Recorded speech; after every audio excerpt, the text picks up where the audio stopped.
নিয়তি। রাধা আমাকে বলে, কৃষ্ণ, যদি তুমি জানো যে নিয়তিতে কি আছে তাহলে তাকে বদলে দাও না কেন? মহাদেব আমাকে বলেন যে শ্রীকৃষ্ণ, যদি আপনি এটা জানেন যে সাম্বের নিয়তি এটাই, তাহলে আপনি তাকে বদলানোর চেষ্টা কেন করেন? কেন? কারণ আমি একজন পিতা, আর পিতার কর্তব্য এটাই, তিনি যেন সম্ভাব্য সব চেষ্টা করেন নিজের সন্তানের মঙ্গলের জন্য। নিয়তি আমি জানি, কিন্তু এটাও আমি জানি যে কর্মের থেকে বড় আর কোনো নিয়তি হতে পারে না। অভিজ্ঞতাও রয়েছে যে কর্মের হাতে নিয়তির এই চক্র বদলে যেতে পারে। তাই জীবনে যদি আপনার কখনো এমন মনে হয় যে এটা তো অসম্ভব, তখনও চেষ্টা করা কখনোই ছাড়বেন না। কে বলতে পারে আপনারই কর্মের কোনো এক বীজ হয়তো নিয়তির চাকায় আটকে গেল আর নিয়তিকে নিজের পথ পাল্টাতে হলো, ঠিক কি না? সেই জন্য নিয়তিকে ভাগ্য মেনে নিয়ে চুপ করে বসে থাকবেন না। নিজের নিয়তি স্বয়ং নিজের কর্মের দ্বারা নির্ধারিত করুন, কারণ আপনার এই কর্মের ওপরেই আপনার অধিকার রয়েছে। আর এই অধিকারকে নিয়তি অনেক সময় সম্মানও করে। তাহলে আসুন আর আমার সাথে ভালোবেসে বলুন, রাধা রাধা।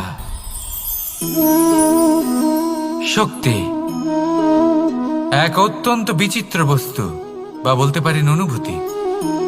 পিতা সবসময় চান যেন তিনি তার শক্তি পুত্রকে সঁপে দিতে পারেন, যাতে সে শক্তিশালী হয়, যাতে তার মঙ্গল হয়। তার পুত্র সবসময় চায় যাতে সে পিতার সেই শক্তি লাভ করে, কিন্তু সেই শক্তি লাভ করার জন্য পুত্র হওয়া যথেষ্ট নয়, যোগ্য পাত্র হতে হয়। আসুন আপনাকে সহজে বোঝাই। যদি আপনি সুপাত্র হন আর আপনাকে শক্তি দেওয়া হয়, তাহলে আপনি সেই শক্তির গুরুত্ব বুঝবেন, কোথায় সেই শক্তি প্রয়োগ করা উচিত সেটা বুঝবেন। আর এটা যেহেতু অর্জন করা শক্তি হবে, সেই শক্তির অপব্যবহার হবে না। কিন্তু যদি এই আপনি কুপাত্র হন আর যদি আপনাকে এই শক্তি দেওয়া হয়, তাহলে কি হবে? দেখতে গেলে এই শক্তি আপনি দান হিসেবে পেয়েছেন, তাই না আপনি এই শক্তির গুরুত্ব বুঝবেন আর না এর প্রয়োগ আপনি জানবেন। তার অপব্যবহার হওয়া সুনিশ্চিত। তাই যদি আপনি কোনো শক্তি অর্জন করতে চান, তাহলে আগে তার যোগ্য হয়ে উঠুন। পুত্র নয়, পাত্র হয়ে উঠুন। আর আমার সাথে ভালোবেসে বলুন, রাধা রাধা। কথায় আছে, প্রত্যেক পুত্র তার পিতার প্রতিচ্ছবি হয়, আর সমস্ত প্রতিচ্ছবি চায় যেন সে তার অস্তিত্ব প্রাপ্ত করতে পারে। পুত্র চায় সে যেন তার পিতার মতো হয়, বা কখনো কখনো তার থেকেও শ্রেষ্ঠ হয়। সেটা কোনো অনুচিত ব্যাপার নয়। অনুচিত তখন হয় যখন পুত্র নিজের পিতার মতো হবার স্বপ্ন পূরণ করতে গিয়ে বা তার থেকেও শ্রেষ্ঠ হওয়ার স্বপ্ন পূরণে অনুচিত পথের আশ্রয় নেয়। কারণ তারপরে সে তার পিতার গুণগুলি আত্মসাৎ করতে চায় না। সে শুধুই এটা চায় যে সংসারের চোখে যেন আমি শ্রেষ্ঠ প্রমাণিত হই। এটা অনুচিত। সংসারে এমন অনেক মানুষ আছেন যারা এই কারণে শ্রেষ্ঠ হবার চেষ্টা করেন যাতে তার পরিবারের তার পিতার সম্মান বৃদ্ধি পায়। এমনও মানুষ থাকেন, আর এটাই হলো পার্থক্য উদ্দেশ্যের। মনে রাখবেন, যদি আপনার উদ্দেশ্য শুভ হয় তাহলে পথও শুভ হবে, যদি আপনার উদ্দেশ্য অশুভ হয় তাহলে পথও অশুভ হবে। তাহলে নিজের পিতার মতো হবার চেষ্টা অবশ্যই করুন, তার থেকেও শ্রেষ্ঠ হওয়ার চেষ্টা অবশ্যই করুন, কিন্তু মনে রাখবেন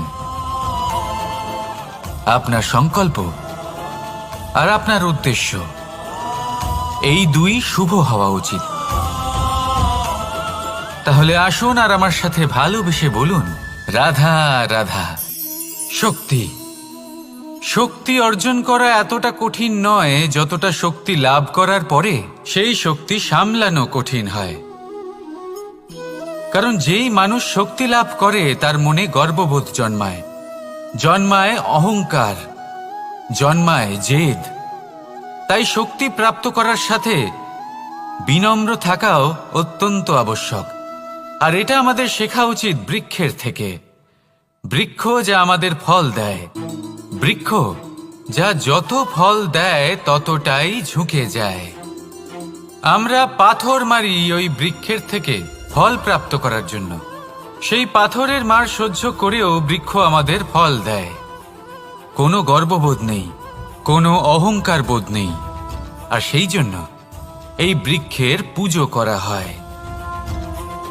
এটাই হলো মাহাত্ম্য শক্তির সাথে বিনম্রতার। যদি এই শক্তি সৃজন করে থাকে, সাহায্য করে থাকে, সম্বল হয়ে থাকে, তবেই সেই শক্তি উপযুক্ত। আর নয়তো সেই শক্তি একদিন আপনাকে আসক্ত অবশ্যই করবে। তাহলে শক্তি অবশ্যই অর্জন করুন, কিন্তু তার সাথে সেই শক্তি সামলানোর মতো বিবেকও আপনাকে অবশ্যই জাগ্রত করতে হবে। তাহলে আসুন আমার সাথে ভালোবেসে বলুন, রাধা রাধা। অহংকার অত্যন্ত বলশালী হয়। এই অহংকার মানুষকে কখনো নত হতে দেয় না। অদ্ভুত ব্যাপার, এই অহংকার যা মানুষকে কখনো নত হতে দেয় না, সেটাই তার পতনের কারণও হয়ে দাঁড়ায়। যেখানে মানুষ এটা ভাবতে শুরু করে যে শুধুমাত্র সেই যোগ্য, সেখান থেকেই তার পতনের আরম্ভ। ঠিক কিনা? দেখুন, যদি কোনো মানুষ এটা ভাবে যে আমি সব কিছু করতে পারি, তাহলে তা হলো বিশ্বাস।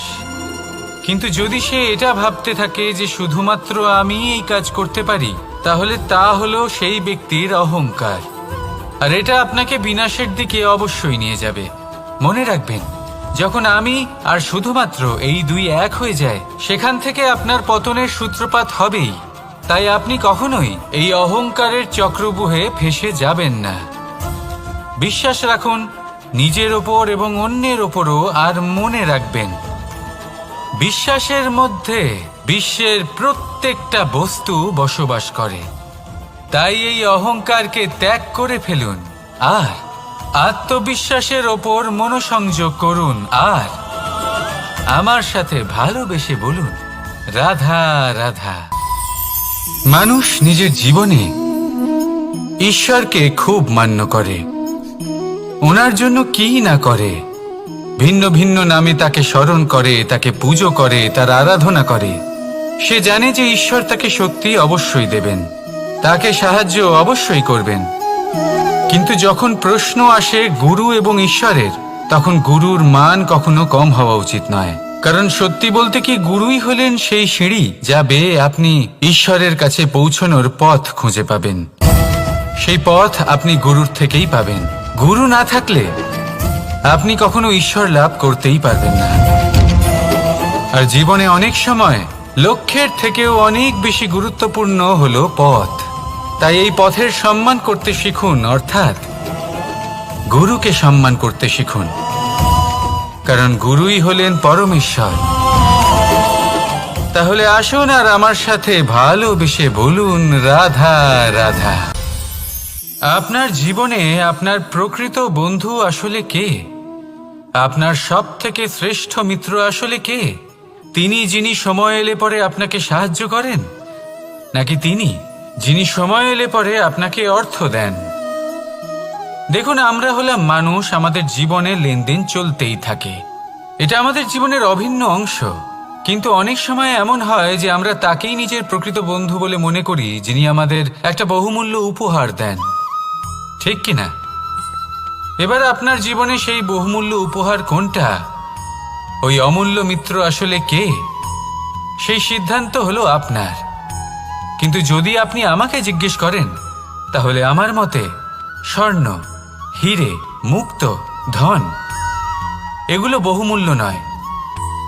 বহুমূল্য হলো সঙ্গ, যখন আপনি একা হয়ে যাবেন, সময়, যখন আপনার তাকে প্রয়োজন হবে, সমর্পণ, যখন আপনার বিশ্বাসের প্রয়োজন পড়বে। যে মানুষ আপনার প্রতি এই 3 গুণ প্রদর্শন করেন, যিনি আপনার কঠিন সময়ে আপনাকে অবশ্যই সঙ্গ দেবেন, যখন আপনার প্রয়োজন পড়বে আপনাকে অবশ্যই সময় দেবেন, আপনার প্রতি সম্পূর্ণ সমর্পিত থাকবেন, সেই হলো আপনার আসল মিত্র, সেই হলো আপনার প্রকৃত বন্ধু।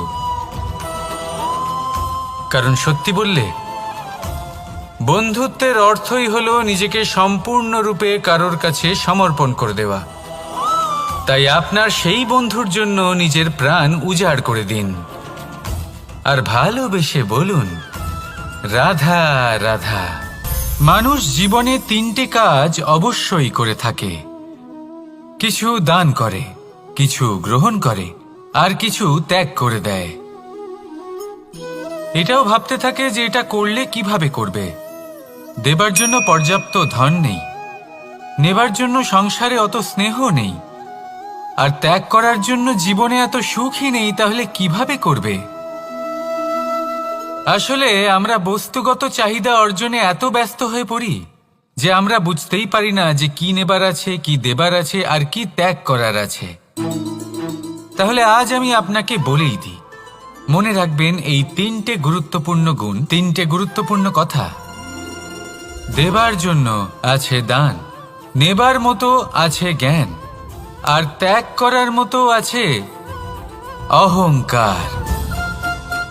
যখন আপনি দান করতে শিখে যাবেন, জ্ঞান অর্জন করার শক্তি আপনা থেকেই আপনার মধ্যে চলে আসবে। আর যখন এই জ্ঞান আপনার মধ্যে প্রবেশ করবে, অহংকার আপনা থেকেই আপনার থেকে দূরে চলে যাবে। যে ব্যক্তি এই 3-এর মধ্যে ভারসাম্য বজায় রাখতে পারে, তার বর্তমান, ভূত, ভবিষ্যৎ, লোক, পরলোক সব কিছু শুধরে যায়। যেই দিন আপনি দান করতে শিখে যাবেন, জ্ঞান আহরণ করতে শিখে যাবেন, অভিমান ত্যাগ করতে শিখে যাবেন, আপনার সর্বশক্তিশালী, সর্বশক্তিমান পরমেশ্বরেরও প্রয়োজন পড়বে না। কারণ তখন ঈশ্বর আপনার মধ্যেই বাস করবেন। তাহলে আসুন আর আমার সাথে ভালোবেসে বলুন, রাধা রাধা। জীবনে অনেক সময় সমস্যা আমাদের চারদিক থেকে ঘিরে ফেলে। এই সমস্যা নানান ধরনের হতে পারে। আর্থিক সমস্যা হতে পারে, পারিবারিক সমস্যা হতে পারে, কোনো সম্পর্ক নিয়ে সমস্যা হতে পারে, কখনো কোনো দৈনিক সমস্যা হতে পারে, কখনো কোনো দ্বন্দ্ব হতে পারে, অনেক সমস্যা হতে পারে। কিন্তু যখনই কোনো সমস্যা আসে, আমাদের মনে তার জন্য একটা উত্তর অবশ্যই থেকে থাকে, যা আমাদের অন্তরে রয়েছে। একে আমরা বলি আত্মা। আত্মা হলো পরমাত্মারই রূপ, আর পরমাত্মা তা কখনোই কিছু অনুচিত চাইবে না, তাই তো? এই আত্মা খুব ভালো করে জানে যে কোনটা উচিত আর কোনটা অনুচিত। যদি আসল বিষয়ের কথা বলি, তাহলে আপনাকে নিজের মনকে বুঝতে হবে। কারণ আত্মা তো পরমাত্মা থেকেই আসে, কিন্তু এই মন মানুষ জন্ম থেকেই প্রাপ্ত করে, যার বিকাশ হয় এই সংসারকে দেখে। যেদিন আপনার এই মন আর আপনার এই আত্মা, এই দুই এক হয়ে যাবে, আত্মসাৎ হয়ে যাবে, সেদিন আপনার জীবনে না কোনো সমস্যা থাকবে, না কোনো ঝঞ্ঝাট থাকবে, না কোনো সংকট থাকবে। কারণ আপনার কাছে সেই সমস্ত সমস্যার, সমস্ত বিপদের সমাধান থাকবে, আর তাও আপনারই অন্তরে। তাহলে আসুন আর আমার সাথে ভালোবেসে বলুন, রাধা রাধা। ভক্তি আর শক্তি, এই দুইয়ের মধ্যে সম্পর্ক অত্যন্ত সরল। মানুষ ভক্তি করেন যাতে তিনি শক্তি লাভ করতে পারেন, আর শক্তি লাভ করার পরে ভক্তিভাব ভুলে যান, আর শক্তির প্রতি আসক্তিতে মত্ত হয়ে যান, আর সেখান থেকেই তার বিনাশ শুরু হয়। কেন? কারণ ভক্তির দ্বারা প্রাপ্ত শক্তি অন্য কারোর হিতের জন্য ব্যবহার করতে হয়, অন্য কারোর মঙ্গল করার জন্য ব্যবহার করতে হয়, কারোর বিনাশের জন্য নয়। এবার যদি আমি আপনাদের একটা উদাহরণ দিয়ে বোঝাই, তাহলে কোদাল দিয়ে আমরা মাটি কোপাতে পারি, একটা গর্ত খুঁড়তে পারি, যাতে একটা নতুন বৃক্ষ জন্ম নিতে পারে। একটা বৃক্ষ যা অন্য জীবকে ফল প্রদান করবে, যাত্রীদের ছায়া প্রদান করবে। কিন্তু এই কোদালের ব্যবহার যদি আমরা অন্য কারোর ক্ষতি করার জন্য করি, তাহলে ক্ষতি শুধুমাত্র আমাদেরই হবে। তাই জীবনে যদি আপনি কোনো শক্তি লাভ করেন, হয়তো ভক্তির দ্বারা বা অন্য যেখান থেকেই হোক, তার সদ্ব্যবহার করতে শিখুন, নয়তো এই প্রাপ্ত শক্তি আপনার পতনের কারণ হয়ে দাঁড়াবে। তাহলে আসুন আমার সাথে ভালোবেসে বলুন, রাধা রাধা। বরদান অত্যন্ত বিচিত্র এক বিষয়, কিন্তু দেখতে গেলে এই বরদান কি না করতে পারে। এক দরিদ্রকে রাজা বানিয়ে দিতে পারে, একজন দুর্বলকে এই সংসারের সব থেকে শক্তিশালী ব্যক্তি বানিয়ে দিতে পারে। কিন্তু আমরা ভুলে যাই এক অত্যন্ত গুরুত্বপূর্ণ কথা। বরদান এই শব্দের শেষে দান লুকিয়ে রয়েছে। এই দান কথাটা অত্যন্ত গুরুত্বপূর্ণ। আমাদের মনে রাখা উচিত এই বরদান আমরা দানে পেয়েছি, আর তাই তার সম্মান করা উচিত, কখনোই অহংকার করা নয়। আর যে ব্যক্তি বরদান পেয়ে অহংকার করেন তার যা ক্ষতি হয় তা হলো এই বরদান তার থেকে কেড়ে নেওয়া হয়। বর অর্থাৎ শ্রেষ্ঠ, অর্থাৎ বরদানের অর্থ হলো একটা শ্রেষ্ঠ দান, এবং তার ব্যবহার যদি আপনি কারোর ক্ষতি করার জন্য করেন তাহলে ক্ষতি শুধুই আপনার হবে। তাহলে এই বরদানের সম্মান করুন, উচিত পথে চলুন, আর উচিত উদ্দেশ্য নিয়ে এর ব্যবহার করুন, সব কিছু ভালোই হবে। তাহলে আসুন আর আমার সাথে ভালোবেসে বলুন রাধা রাধা। পিতা আর পুত্রের সম্পর্ক অত্যন্ত মধুর হয়ে থাকে। পিতা স্বপ্ন দেখেন, তাকে পূর্ণ করার সকল সম্ভাব্য চেষ্টা করেন, কিন্তু তাও অনেক সময় ওনার স্বপ্ন অপূর্ণ থেকে যায়। তখন পিতা ভাবেন যে স্বপ্ন উনি পূর্ণ করতে পারেননি ওনার সন্তান তা অবশ্যই পূরণ করবে। যে স্থানে উনি কখনো পৌঁছতে পারেননি সেই স্থানে ওনার পুত্র অবশ্যই পৌঁছবে। পিতা নিজের সন্তানের ভবিষ্যৎ নিয়ে সেই স্বপ্ন দেখেন, আর যখন সেই সন্তান সামনে এগোতে থাকে তখন তার দুঃখ হয় না, বরং গর্ব হয়। ওনার ভালো লাগে এটা দেখে যে ওনার সন্তান অনেক উন্নতি করছে। কিন্তু যখন সন্তান নিজের অভিভাবকের শক্তি দেখে, তার যশ দেখে হিংসা করতে থাকে, সমস্যা সেইখানেই শুরু হয়। সেই জন্য সকল সন্তানকে এটা মনে রাখতে হবে, দেখুন, পুত্র হবার সুবাদে, এক সন্তান হবার সুবাদে এটা হলো আপনার অধিকার যে আপনি আপনার পিতার থেকে বেশি উন্নতি করবেন। আপনার পিতাও এটাই চান, কিন্তু সুস্থভাবে এটা করুন। একটা রেখা টেনে নিন যাতে আপনি তাতে এগোতে পারেন আর আপনার পিতার তাতে গর্ববোধ হয়, আর সেই বিষয়ে দুঃখ না হয় যে আমার সন্তান আমাকেই ছোট করার চেষ্টা করছে। ইতিহাস সাক্ষী রয়েছে, যে মানুষ অন্য কাউকে ছোট করার চেষ্টা করেছেন সেই মানুষই ছোট হয়ে গেছেন। আর আমার মনে হয় না আপনি এটা চান, কারণ কোনো একদিন আপনিও কারোর পিতা হবেন। আসুন আমার সাথে ভালোবেসে বলুন রাধা রাধা। সাথী, সাথী এই শব্দটির ব্যাখ্যা কে কিভাবে করে? মিত্র, সখা, বন্ধু, কিন্তু অর্থ একটাই। তিনি যিনি আপনার সঙ্গী হন আর তিনি যার সাথী আপনি হন। এবার সব থেকে বড় প্রশ্ন হলো এটাই যে তিনি কে হতে পারেন যাকে আপনি আপনার সাথী বলে মেনে নিতে পারেন, নিজের সখা, নিজের মিত্র, নিজের বন্ধু মেনে নিতে পারেন। আপনার সাথী হলেন তিনি যিনি দুঃখের সময় আপনার পাশে থাকবেন, আপনার হাত ধরে থাকবেন। আপনার সাথী হলেন তিনি যার হাত আপনি নিজের সুখের দিনে ধরে থাকবেন। সেই সাথীরই হাত ধরুন যিনি দুঃখে সবসময় আপনাকে সাহায্য করার জন্য তৎপর হয়ে থাকেন, আপনার পাশে থাকেন, আর যাকে সুখের দিনে আপনি আপনার সাথে রাখতে পারেন।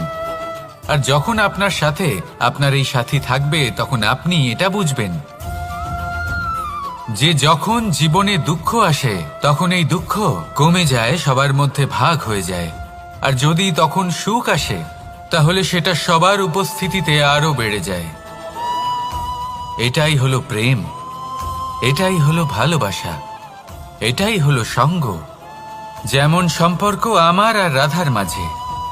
তাহলে আসুন আর আমার সাথে ভালোবেসে বলুন রাধা রাধা। আমাদের মনে যখন কোনো প্রশ্ন ওঠে, কোনো দ্বন্দ্ব জাগে, তখন আমরা যাই আমাদের গুরুর কাছে, আমাদের আরাধ্যের কাছে গিয়ে জিজ্ঞেস করি। এইভাবেই একদিন আমি পৌঁছলাম আমার আরাধ্যের কাছে, আমার মহাদেবের কাছে, আর ওনাকে প্রশ্ন করলাম যে মহাদেব, জীবনে আনন্দ পাওয়ার, উৎসব পালনের, প্রেম ভাগ করে নেবার, জীবনকে উপভোগ করে নেওয়ার সর্বশ্রেষ্ঠ সময় কোনটা? মহাদেব হাসলেন আর উনি বললেন, জীবনে উৎসব পালনের সবথেকে শ্রেষ্ঠ দিন হল মৃত্যুর ঠিক আগের দিনটা। প্রেম ভাগ করে নেওয়ার সবথেকে শ্রেষ্ঠ মুহূর্ত হল মৃত্যুর ঠিক আগের মুহূর্ত। জীবনকে উপভোগ করে নেওয়ার সর্বশ্রেষ্ঠ প্রহর হল মৃত্যুর এক প্রহর পূর্বে। তখন আমি চমকে গেলাম। আমি বললাম, কিন্তু মহাদেব, মৃত্যু তো অনিশ্চিত, আমরা জানিও না কবে আমাদের মৃত্যু হবে। মহাদেব আবার হাসলেন। উনি বললেন যে যদি আমরা এভাবে জীবন কাটাই যে আমরা জীবনের প্রত্যেক দিন, প্রত্যেক মুহূর্ত, প্রত্যেক প্রহর শেষ বলে মনে করি, তাহলে আমাদের সমস্ত জীবন আনন্দের সাথেই অতিবাহিত হবে। কি বলেন? তাহলে আপনিও এই কথা মনে রাখুন আর আমার সাথে ভালোবেসে বলুন, রাধা রাধা। জীবনে অগ্রসর হওয়ার জন্য আমাদের কাকে প্রয়োজন হয়? মাতা পিতা, বন্ধু, প্রেম, সাহায্য, অর্থ, পরিশ্রম, আশা। ভিন্ন ভিন্ন মানুষ ভিন্ন ভিন্ন বিকল্প চয়ন করে। যদি আমি আপনাকে বলি, তাহলে জয় আর পরাজয়ের মন্ত্র দুটো শব্দের উপর নির্ভর করে, মেনে নেওয়া আর দৃঢ় হওয়া। যদি মেনে নেন তাহলে হেরে যাবেন, যদি দৃঢ় হন তাহলে নিশ্চিত রূপে জয়ী হবেন। যদি কখনো আপনি ক্লান্ত হয়ে ওঠেন, আপনি দুঃখী হন, পুরোপুরি ভেঙে পড়েছেন, তখন মেনে নেবেন না যে আপনি ভেঙে পড়েছেন, নয়তো হেরে যাবেন। তখন উল্টে স্থির করবেন যে যাই হয়ে যাক না কেন, আমি জয়ী হবই।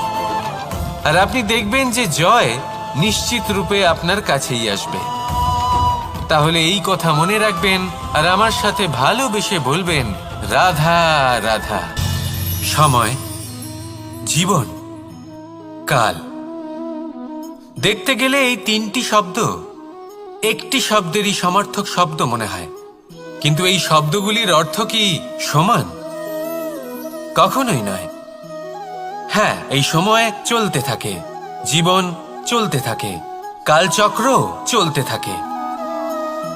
এই সময় কেটে যায়, কিন্তু এই জীবন, একে যাপন করতে হয়। কি বলেন? এই জীবনে কিছু করুন বা কিছু না করুন, জীবন এমনি কেটে যাবে, আপনি জানতেও পারবেন না। কিন্তু সেটা আমাদের উদ্দেশ্য নয়, একে যাপন করতে হবে। এই জীবনে প্রেরণা পেতে শিখুন, প্রেরণা দিতে শিখুন, আহ্বান গ্রহণ করতে শিখুন, আহ্বান জানাতে শিখুন, মহান কাজ করতে শিখুন, ধন্যাত্মক বোধ জাগিয়ে তুলুন। জীবন অতিবাহিত করার অর্থ কি তা আপনি শিখে যাবেন।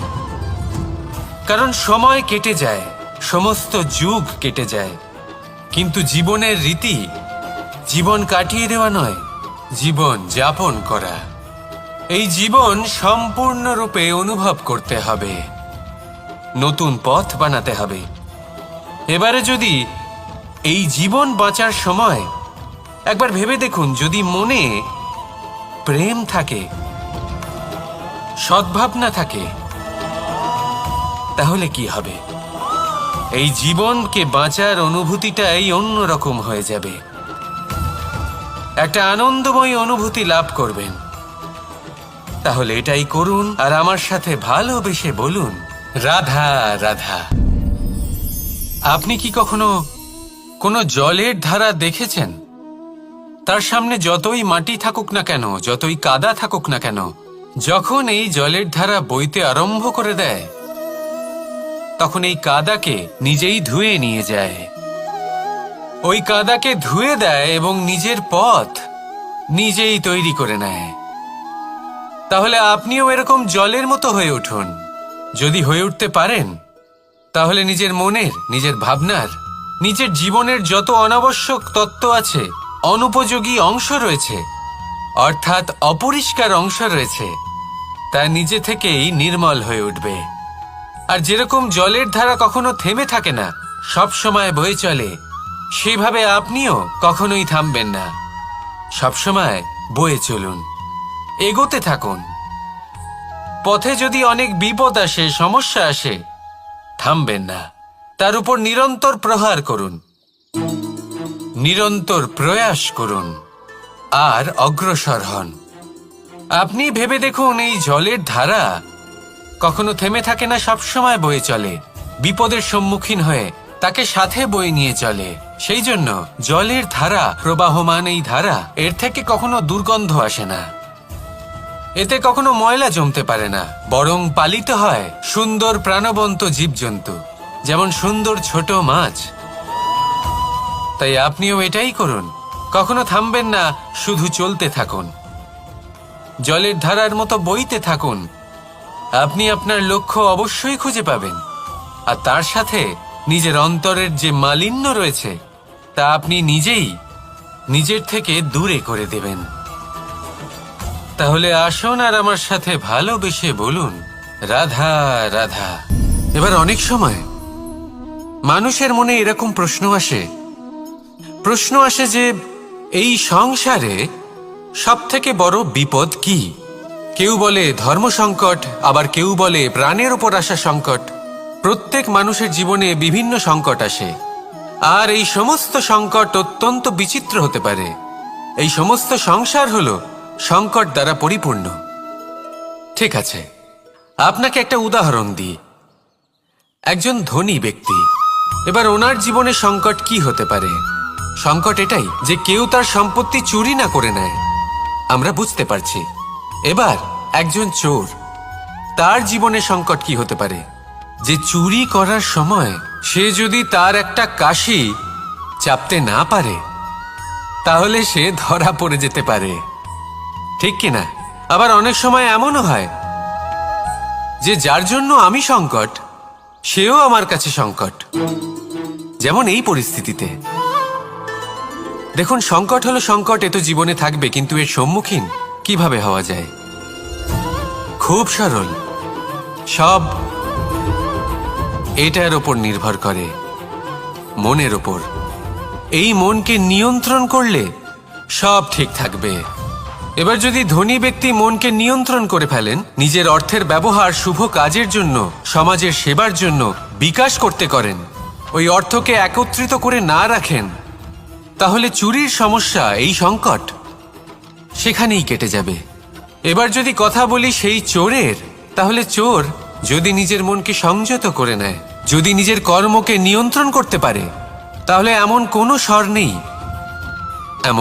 স্বর নেই যা ওকে ধরা পড়তে বাধ্য করবে। সেই জন্য জীবনে সংকট যতই আসুক, যত বড়ই সংকট আসুক না কেন, কবচ হলো একটাই, আর এই কবচের নাম হলো আত্মনিয়ন্ত্রণ। নিজের মনকে নিয়ন্ত্রণে রাখতে শিখুন। এটা নিজের জীবনে প্রয়োগ করে তো দেখুন। যদি আপনি করতে পারেন, তবে আপনি দেখবেন যে সংকট তো জীবনে আসা যাওয়া করে, কিন্তু সেই সংকটগুলির সম্মুখীন আপনি এইভাবে করতে পারবেন। তাহলে সেটাই করুন, আর আমার সাথে ভালোবেসে বলুন, রাধা রাধা। এই দড়িটা দেখুন, ছোট ছোট রেশম দ্বারা তৈরি, এটা সরু সুতো দ্বারা তৈরি হয়েছে এটা, আর এ অত্যন্ত কোমলও বটে। আর আপনি চাইলে এটা সোজাও করে দিতে পারেন, আর চাইলে এটা বেঁকিয়েও দিতে পারেন, আর যদি চান তাহলে এটা গোল গোল করে বেঁধে কোথাও রেখেও দিতে পারেন। এবার এই কোমল দড়ি যদি কোনো নিষ্ঠুর কঠিন পাথরে বারংবার জড়িয়ে দেওয়া হয়, তাহলেও তাকেও কাটতে পারে, নিজের ছাপ ছেড়ে যেতে পারে, সেটার আকারও বদলে ফেলতে পারে। এবার এর কারণ কি? এর কারণ হলো অভ্যাস আর নিরন্তর প্রচেষ্টা। যদি আপনিও চেষ্টা করেন আর নিরন্তর কর্ম করে যান, তাহলে আপনার প্রারব্ধ পাথরের মতো কঠিনই হোক না কেন, তাতে ভাঙন ধরিয়েও আপনি নিজের লক্ষ্যে অবশ্যই পৌঁছতে পারবেন। একটা গুরুত্বপূর্ণ কথা মনে রাখবেন, সুকর্মের অভ্যাস আর নিরন্তর প্রয়াস, এই হলো সাফল্যের মন্ত্র। তাহলে জীবনে এই মন্ত্র আনুন আর আমার সাথে ভালোবেসে বলুন, রাধা রাধা। বসন্ত ঋতু, এই সময় মন আনন্দে ভরে থাকে। এমন মনে হয় যেন আমরা আকাশে বিচরণ করতে চলে যাই, কিন্তু সেটা তো সম্ভব নয়। সেই জন্য হয়তো আমরা ঘুড়ি ওড়াই, এই ঘুড়িকে নিজেদের প্রতিরূপ মনে করে। এবার অনেক মানুষ আছেন যারা ঘুড়ি ওড়ান, কিন্তু এই কর্মের সারমর্ম কি সেটা কজন বুঝতে পারেন? আপনি এটা মনে করুন যে আপনি হলেন সেই ঘুড়ি, আর এই সুতো যিনি ধরে রয়েছেন তিনি হলেন পরমাত্মা। আর এই সুতো যেখান থেকে শুরু হয় সেই লাটাই হলো আমাদের কর্মচক্র। এবার আপনি নিজেই অনুমান করুন যে এই উড়ান কার ওপর নির্ভরশীল, পরমাত্মার ওপর আর আপনার কর্মের ওপর। যদি পরমাত্মা আপনার হাত ধরে থাকেন, আপনার সাথে থাকেন, যদি আপনি শুভ কর্ম করতে থাকেন, আপনি এই আকাশে উড়তে থাকবেন। কিন্তু কোথাও কোথাও যদি পরমাত্মার সাথে এই বন্ধন ছিন্ন হয়, আপনার কর্মচক্র খারাপ হয়ে যায় বা থেমে যায়, তাহলে আপনার এই ঘুড়ি কেটে যাবে আর দূরে কোনো গাছের ডালে গিয়ে আটকে যাবে। তাই শুধুমাত্র ঘুড়ি ওড়াবেন না, তার থেকে শিখুন, পরমাত্মার সাহচর্যে থাকুন, সবসময় শুভ কর্ম করতে থাকুন আর সবসময় এই আকাশে উড়তে থাকুন। আসুন আর আমার সাথে ভালোবেসে বলুন, রাধা।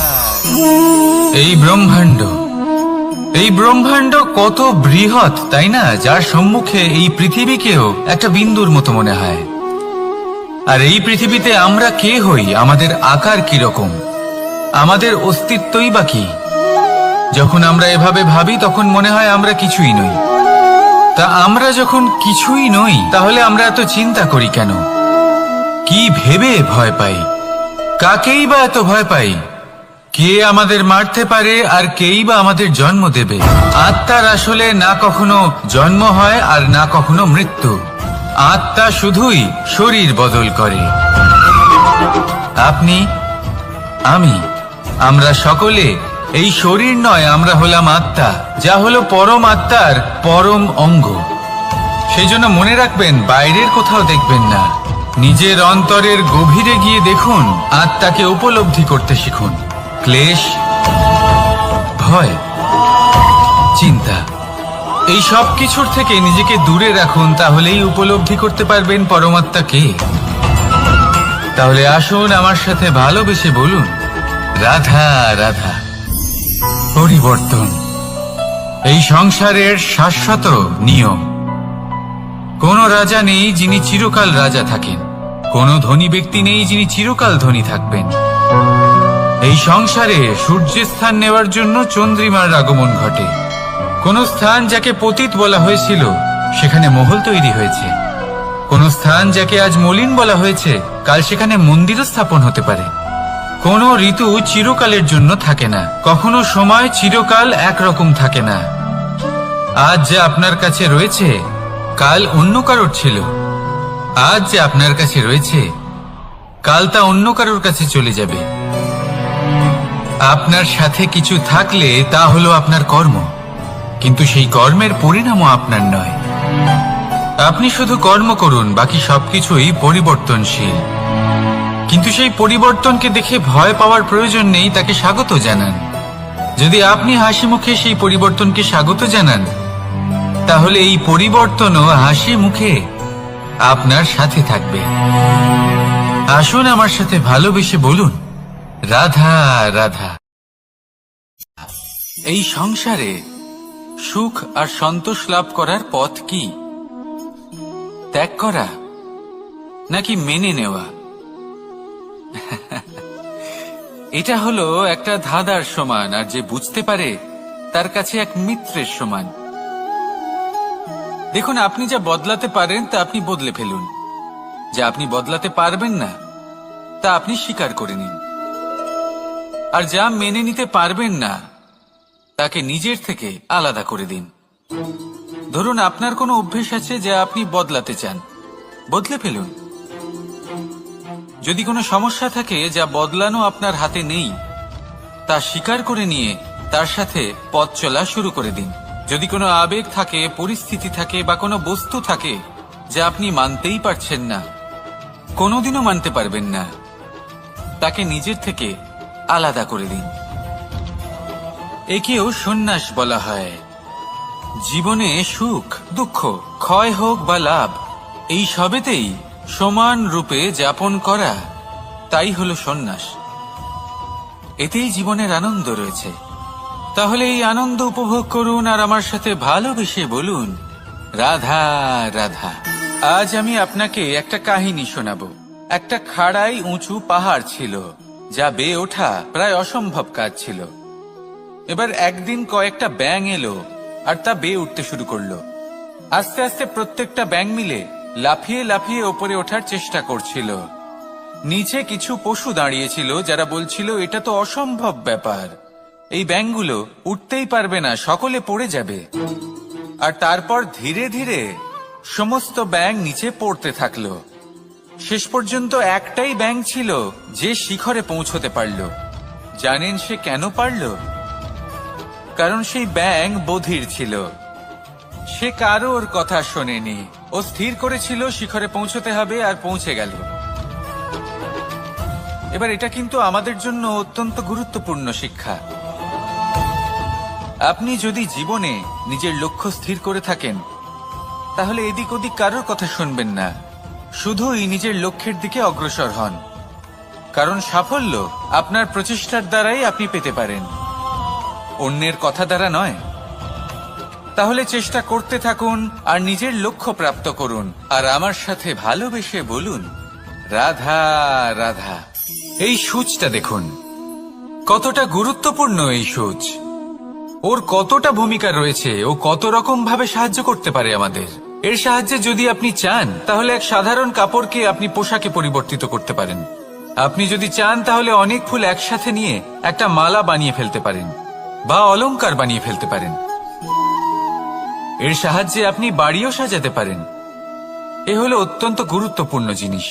কিন্তু আপনি ভাবুন, যদি এই সূচে এই ছিদ্রই না থাকে, যদি এর সাথে এই সুতোই না জোড়া যায়, তখনও কি এটা এতটাই গুরুত্বপূর্ণ থাকবে? কখনোই না। তখন এটাকে কাউকে কষ্ট দেওয়ার কাজে লাগানো যেতে পারে। দেখুন, একটা অত্যন্ত গুরুত্বপূর্ণ কথা আপনাকে মনে রাখতেই হবে। যে কোনো বস্তু একা তার গুরুত্ব হারিয়ে ফেলে, কোনো কিছুর সাথে তার সম্মান বেড়ে যায়, তার গুরুত্বও বেড়ে যায়। এটা মানুষের ক্ষেত্রেও প্রযোজ্য। যদি আপনি সামনে এগোতে থাকেন এবং একাই এগোতে থাকেন, তাহলে আপনি যাই করে নিন না কেন, আপনি সেই প্রেম, সেই সম্মান, সেই সম্বল পাবেন না। কাউকে নিজের সাথে নিয়ে চলুন, আপনারও মান বাড়বে। কাউকে তার যোগ্য স্থান দিন, আপনারও সম্মান বাড়বে। ঠিক সেইভাবেই যেইভাবে এই সুতোর দ্বারা সূচের সম্মান বাড়ে, আর যেমন প্রেম দ্বারা গুণের মান বেড়ে যায়। তাহলে আসুন আর আমার সাথে ভালোবেসে বলুন, রাধা। উপহার। উপহার কারোর জন্য বস্তু হতে পারে, তো কারোর জন্য অনুভূতি। কিন্তু এই উপহার সকলের ভালো লাগে।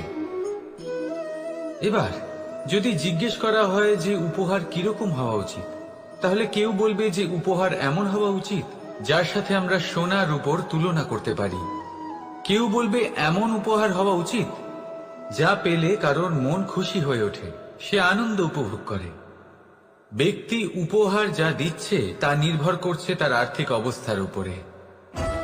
কিন্তু উপহার যাই হোক না কেন, তাতে একটা অনুভূতির অভাব কখনোই থাকা উচিত নয়। আর সেই অনুভূতি হল ভালোবাসার অনুভূতি। তাই মনে রাখবেন, ভালোবাসার থেকে বড় উপহার আর কিছুই নেই। আর যদি ভালোবাসার এই উপহার আপনি লাভ করেন, তার থেকে বড় আর কোনো সম্মান নেই। রাধা রাধা। কখনো কোনো বাচ্চাকে দেখেছেন? কত কিছু ঘটতে থাকে তার জীবনে। শৈশব থেকে বেড়ে ওঠা অবধি অসংখ্য অনুভূতি অনুভব করে সে। কখনো পড়ে যায়, কখনো আহত হয়, কখনো জ্ঞান লাভ করে, কখনো কষ্ট সহ্য করে তো কখনো আনন্দ উপভোগ করে, কিন্তু মনে রাখে সে শুধুমাত্র আনন্দের মুহূর্তগুলি। এবার শুধু একবার আপনার জীবনের প্রারম্ভের দিকে তাকিয়ে দেখুন, আপনার শৈশবে তাকিয়ে দেখুন। আপনি দেখবেন বেশিরভাগ যেসব স্মৃতি আপনার মনে আছে সেগুলি সমস্ত ভালো মুহূর্তে, খারাপ মুহূর্তের নয়। সেই জন্য শৈশব সব থেকে সুখী হয়, এতে নিশ্চিন্ত থাকা যায়। সেই জন্য আজ আপনি যতই বড় হয়ে উঠুন না কেন, খারাপ স্মৃতি, খারাপ ঘটনা সব ভুলে যাওয়ার চেষ্টা করুন। একবার খারাপ ঘটনা ভুলে যাওয়ার অনুভূতি আপনার হয়ে গেলে তখন মনে রাখবেন, যতই কঠিন পরিস্থিতির মুখোমুখি আপনাকে হতে হোক, তার মোকাবিলা করতে আপনি সক্ষম। রাধা রাধা।